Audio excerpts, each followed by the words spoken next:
The Sealed Book.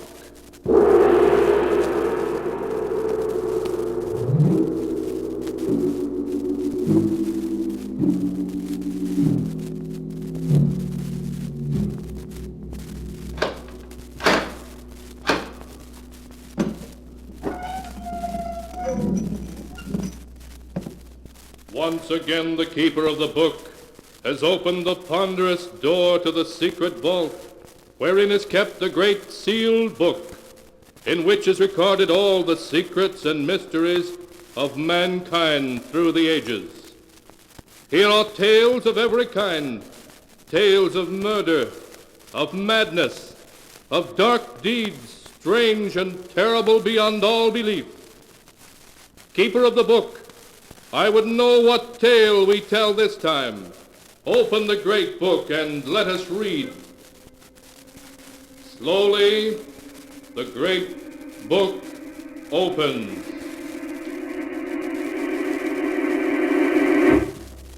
One by one, the keeper of the book turns the pages and stops.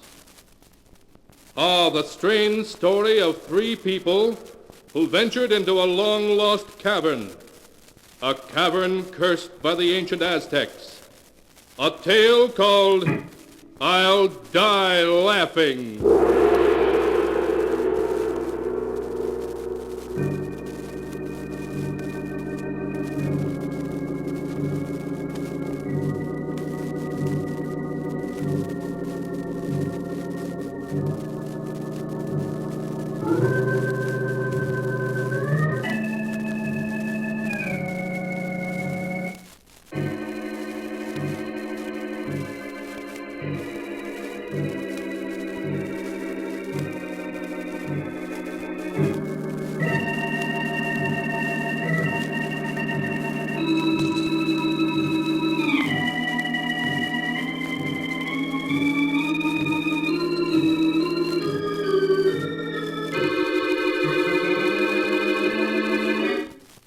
Here is the tale, I'll Die Laughing, as it is written in the pages of the sealed book. It begins in one of the big old houses on Nob Hill in San Francisco. John Dayton, a huge, fat, middle-aged man, is laughing at a story that Dr. Smith, his personal physician, has just told him. Oh, say, Doc, that's a good one. I'll remember that. You'd better remember the other things I told you, too, John. I will, Doc, I will. Hey, thanks for dropping in. That's quite all right. Goodbye, John. Goodbye. John, was that the doctor? Yes, dear. What did he say? Did he think the dizzy spells you've been having were serious? Oh, of course not. He said I'd live to be 90. He just told me to stop working so hard at the office and learn to take things easy, that's all. You have been spending too much time at the office, John. Well, I'm thinking of taking a vacation. A long vacation. Now, please excuse me, dear. There's someone upstairs in the study waiting to see me. John, who is that horrible-looking old man waiting up there for you? Well, I'll explain that later, dear. Oh, say, when Harvey gets here, send him right up the study, will you? All right, John.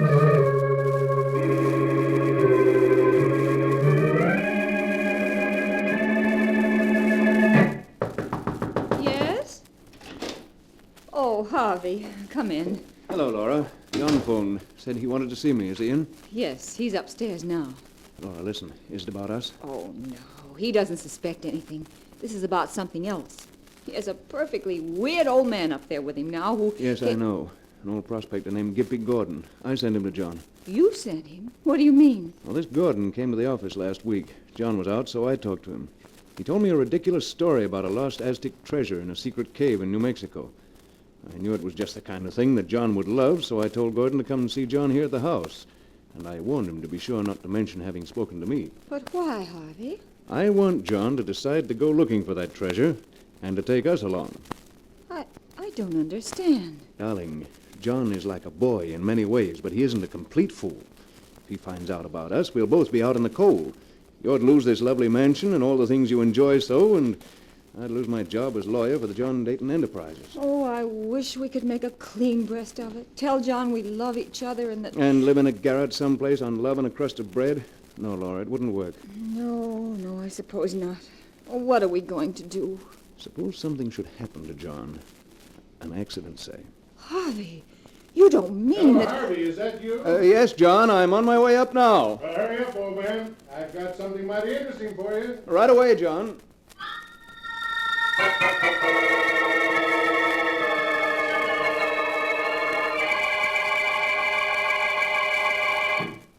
Harvey, this is Gimpy Gordon, the prospector. Gimpy, this is Harvey Lewis, my legal advisor. How do you do?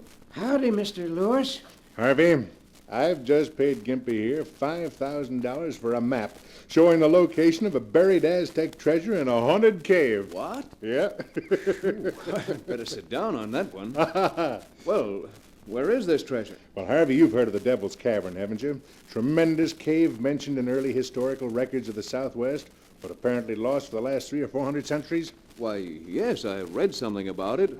It's supposed to have miles of winding passageways in which a man could wander for weeks without finding a way out. That's the one. And I found it. Well, the gist of the story is this. In 1554, a Spanish looting expedition led by a nobleman named de Mendez had acquired a great wealth of jewels and gold figurines, which de Mendez put into 3 small brass-bound chests. I see. Go on, John. Well, this treasure just made de Mendez greedier. A story whispered to him by an Aztec priest led him to Devil's Cave, and de Mendez and his men entered the cave only to find out they'd fallen into a trap. Well, the Aztecs attacked them, and all were killed but de Mendez. He found his way into a great central cavern about a half-mile from the entrance of the cave. And in that cavern, there's a natural shaft, like a well. The Devil's Well, that's the name of it. It bubbles and gurgles in a way to drive a man mad. Oh, take it easy, Gimpy, take it easy. Well, Harvey, de Mendez reached this Devil's Well, and when the Aztecs closed in on him, he threw the treasure into the well and leaped in after it himself. So the priest sealed up the cave and put a curse on it. A curse? Oh, come now, John. You don't believe in that. Oh, it's true. It's true, Mr. Lewis. The curse was that nobody who went into the cave to get the treasure could ever get out again alive. They was doomed to die there. I see. But you say you went into the cave and came out again alive, so it can't be much of a curse. Oh, but it is, Mr. Lewis. It killed Pedro, my Indian, and it's still after me. I wouldn't go back there again if it was worth $1 million. But assuming your story's true, how could anyone find their way into the cave and out again? There's a string marking the route, Mr. Lewis. 2 months ago, me and Pedro found the entrance. We tied the string to a rock and went in, letting it unroll behind us. Took us a week, it did, to find our way to the big room where the Devil's Well is. But we made it. Huh? And then what happened? Well, I had a 100-foot rope and some big hooks. We fished around in the well for the chests, and by, we drew one of them up. You actually fished up one of the treasure chests? Yeah, it was about so long and so wide and 6 inches high. I shook it, and we could hear the jewels rattle inside of it. Where is it now? What happened to it? Well, when Pedro seen the chest, he grabbed for it and tried to push me into the well. Well, I ducked, and Pedro got hold of the chest when all of a sudden he fell over into the well with it. Well, what did you do? Oh, I run for it before the cave and the well could get me, too. I followed the string back, and I didn't stop till I was outside. All the way, I heard Pedro calling to me for help. And now whenever I hear the well, I hear him too, calling to me, still calling to me. Well, Harvey, that's the story. And making all due allowances, I think it's well worth investigating, don't you? Say, it is an interesting yarn, John. And I think it'd be a lot of fun to look into it, whether we find any treasure or not. Good. Then we'll do it. You and me and Laura. It'll be a vacation for all of us. Oh, no, no. What is it, Gimpy? What's the matter? He looks scared to death. The Devil's Well. I hear it again. It's calling me. Oh, come now, Gimpy. You're letting your nerves get the better of you. No. I hear it, I tell you. Listen. We don't hear a thing, Gordon. It's just your imagination. No, I hear it. I hear it. Oh, Help me! Save me, Gimpy! it's there. In the well. I hear it. And Pedro's calling to me. I hear him. Oh, nonsense. I It's just hear your him. imagination, John, he Gimpy. looks as if he's going to faint. Gimpy! There he is. Help me! Save me! That's Pedro in the well. He's calling to me. John, grab him. Good grief. He's dead.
And now to continue the story, as it is written in the sealed book. The doctor's examination showed heart failure to be the cause of Gimpy Gordon's death, not an ancient Aztec's curse. In spite of the tragedy, John Dayton went ahead with his plans with undiminished enthusiasm. Laura, his wife, protested, but Harvey added his persuasion to John's, and at last she agreed to go on the treasure hunt with them. A week later, they were ready. John's car loaded with all the necessary equipment. Harvey, I've hardly had a chance to speak to you all week. Before John comes and we start out, you must tell me, what are you planning? Why, Laura, darling, we're just going on a treasure hunt. An expedition from which I expect to return with a fortune. A fortune? From a lost cave? You're not serious. Oh, but I am. It'll be a fortune that I can claim for my own after we return. A very beautiful fortune. You, my dear. Harvey, you don't know what you're saying. But I do. It's the only way out. It's what I had in mind when I sent Gimpy to John in the first place. I've been thinking for a long time that John would have to have an accident. Harvey, I'm afraid. You mustn't be. Just leave everything to me. I'll know what to do when the time comes. And when we get back, we'll be able to be together always. Yes, I know. But suppose someone suspects. No one will. After all, on an expedition of this kind, accidents are bound to happen. No one will be able to prove a thing against us.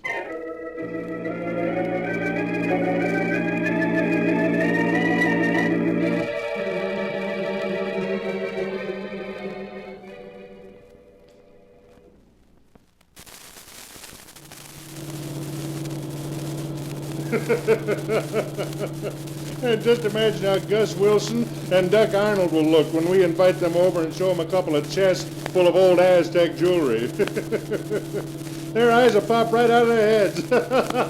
John, for heaven's sake, stop laughing. I can't stand it anymore. Oh, what do you mean, stop laughing? Why, Laura, what's wrong with laughing? I like to laugh. And when I die, I hope I'll die laughing. Well, if you don't stop it, John, I'll die.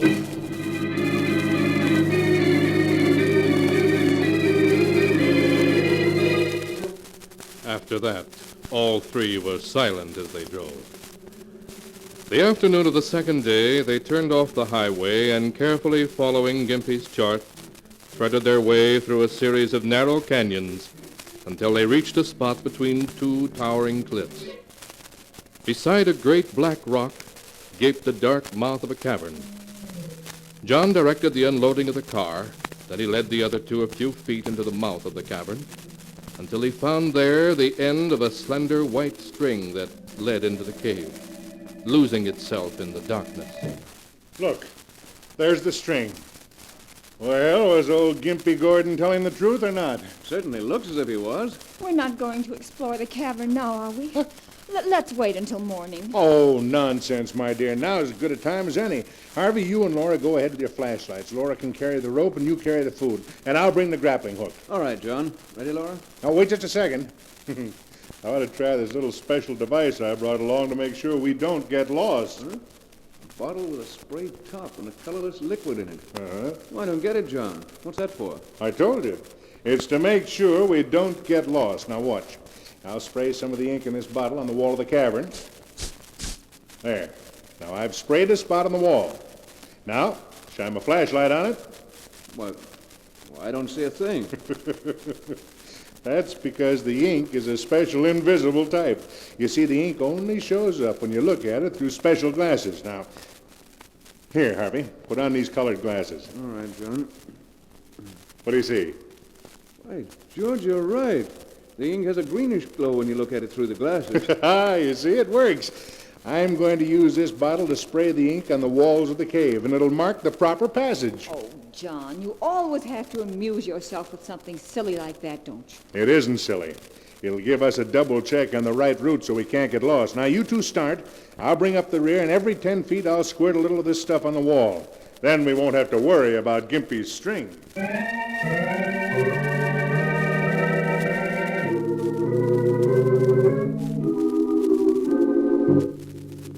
Uncertainly, the little party groped its way forward, through winding passageways that opened constantly into dozens of other passages. They would have been lost in no time but for the slender white string that led them ever deeper in the echoing depths. Half an hour later, they came out into a great chamber far below the surface. Huge stalactites hung from the ceiling, glistening damply in the beams of their flashlights. They advanced a little way into the underground chamber and put down the ropes and other equipment they were carrying.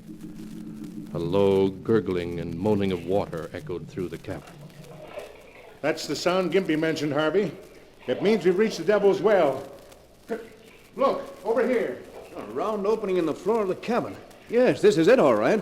John, be careful. Don't worry about me, Laura. You stay there with our equipment if you like. Say, water isn't gurgling anymore. No.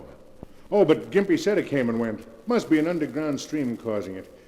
Say, Harvey, shine your light down here. Let's see how deep it is. 100 feet at least. And to think there's a fortune down under that water. By George, before we go back, what do you say we drop the grappling hook down and see what we can find, huh? Now? Yeah, sure. All right, John. I'll admit I'm kind of curious myself. Harvey, get me the rope and the grappling hook, will you? We may bring up one of those chests the first try. Of course, John. It won't take a second to try our luck. Laura, have you got the rope there? Yes, right here. Harvey, you're not going to do it now? Yes, I am. There's no sense in waiting. We'll be out of here in 30 minutes, free to live our own lives just as we wish. Have you got that rope yet, Harvey? It was tangled, John. I'm bringing it now. Just keep your nerve, Laura. It'll be all over in a minute. Right. Here's the rope, John, and the grappling hook, too. Oh, fine. Just give me a hand with it. Harvey, what are you doing? Just giving you the rope, John, but not quite as you expected. Yeah. Now try to move your arms. Well, you've bound my arms to my sides, Harvey. What's the meaning of this? I'll tell you what it means, John. It means that you're about to die. Die? Have you gone crazy? You fool. Why do you think I arranged this silly treasure trip anyway? You arranged it? Why, I arranged it. That's what you think, but you're wrong. Old Gimpy Gordon came to me first with his ridiculous story, and I passed him on to you. I knew it to give Laura and me the opportunity we needed to get rid of you. Laura, is this true? Are you in this with Harvey, this murder plot? Harvey, hurry. Please hurry. Oh, so it is true. You two brought me here to kill me. And I thought... What a joke on me. You won't think it's a joke for long. Because in just a minute you're going down in that well, John. The story we'll tell is that you got tangled in the rope, tripped and fell in. And if anyone comes to fish out your body, John, it was an accident. If anyone comes to fish up my body. Oh, that's a joke, Harvey. You don't know how good a joke it is. But you will. You will. Make him stop laughing. Make him stop laughing. Now make him stop. Goodbye, John!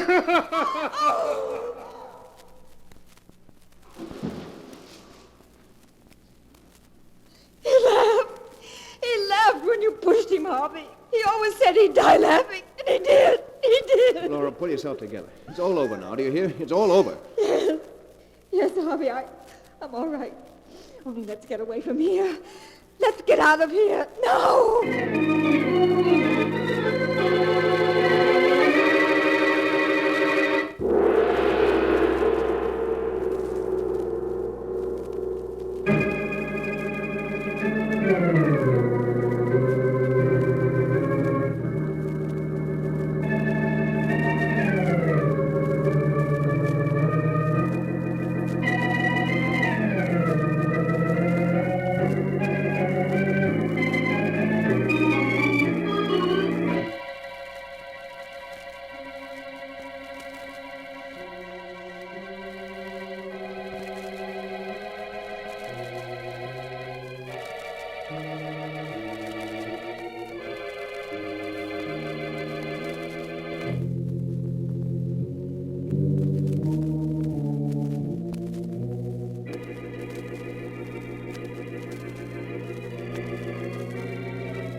And now to continue the story as it is written in the sealed book. Laura and Harvey, with a guilty feeling in their very souls, started back to the entrance of the cave, following always the trail of the slender white string. But their progress seemed so slow, all too slow in their hurry to get away from what they were leaving behind in the Devil's Well. Harvey, hurry. Can't you go any faster? No, Laura, I don't dare to. If I tried to go any faster, the string might break and then... What is it? Why have you stopped? Come to the end of the string. What do you mean you can't have? We're not anywhere near the entrance yet. The string ends here. It's tied to a piece of rock. No, it can't end here. It must be broken. Look for the other end of it. Oh, here's the rest of it, neatly coiled up on this ledge. Oh. And here's an envelope underneath it. A fresh white envelope. It was John. It's one of John's jokes, that's it. Quick, what does it say? Dear Laura and Harvey, for some time I've known what was going on between you two. It's time you were both taught a lesson. When old Gimpy Gordon came to me with his story, I saw my way clear to do so. And I have worked out a plan that will be in operation when you read this letter. This is my plan. As we enter the cave, I shall send you two on ahead. I shall follow and remove the string from the entrance of the cave to the point where you find this letter. After we have reached Devil's Well, I shall contrive somehow to slip away from you two, leaving you alone together. Oh, no. You will, of course, follow the string back toward the mouth of the cave. But when you come to the end where this letter is, you will be forced to stop. So John planned this. He wants to kill us. No, wait. I shall be able to find my way in and out of the cave by means of the special luminous ink, which I shall spray on the walls as I go in. My colored glasses will enable me to see the ink, where your eyes will see nothing. I shall leave you alone in the cave for 12 hours. And if, at the end of that time, you can still stand the sight of each other, I shall cheerfully step out of the picture. Oh, no. For during those 12 hours, you should get well acquainted with each other's true character. What a beast he is. You ask why I do this. Because Dr. Smith has told me that at best, I can hope to live not more than 6 months. No. And under the circumstances, I don't much care what happens. My little joke on you is all the punishment I care to inflict. At least you'll always remember that a man is not a fool just because he likes to laugh a lot. Signed, John Dayton. That's all of it, Laura. Harvey, listen. He's laughing, Harvey. He's laughing at us. Oh, stop it, Laura. It's just your nerves. You've got to get hold of yourself, or we'll never get out of here. We never will, Harvey. That's why John laughed when you killed him. That's why he's laughing now. Laura, pull yourself together. He played a joke on us, and now he's laughing. Are you fool? We're going to get out of here. I tell you we are. We're not. Never in a million years. We are, I tell you, the same way John planned to get out. He marked the walls of the cabin with special luminous ink, didn't he? Well, those marks will lead us out, too, do you hear? They'll lead us out. No, they won't. You have to have special glasses to see it. Yes, but we'll go back to the well where we left the equipment and get the glasses, and then we'll be all right. Oh, no, we won't. That's why he's laughing. Because he had the glasses in his pocket when you pushed him into Devil's Well, Harvey. He has them in his pocket now.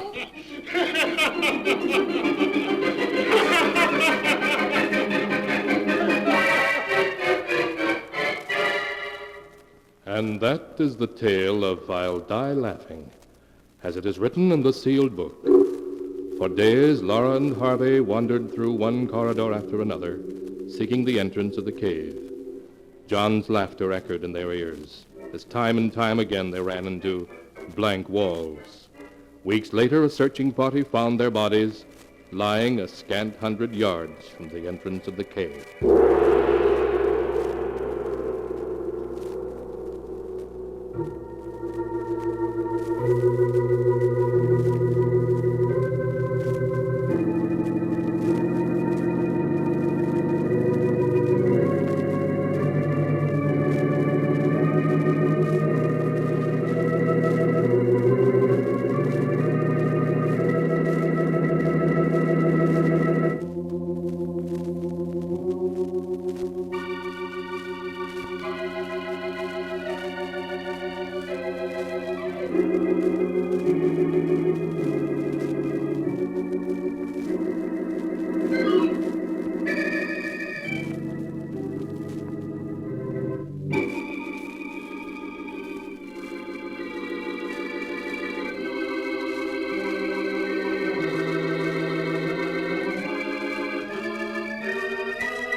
And now, keeper of the book, before you close the great book, show us the tale we tell next time.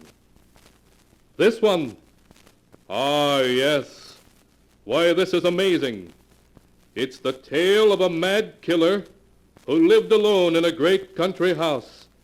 That is, until 2 murderers came to live with him. A tale called Design for Death.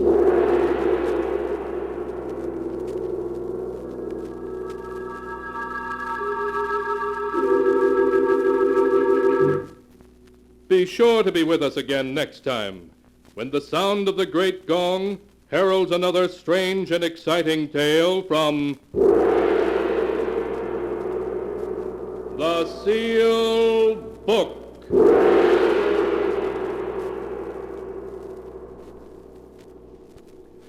The Sealed Book, written by Bob Arthur and David Cogan, is produced and directed by Jock MacGregor.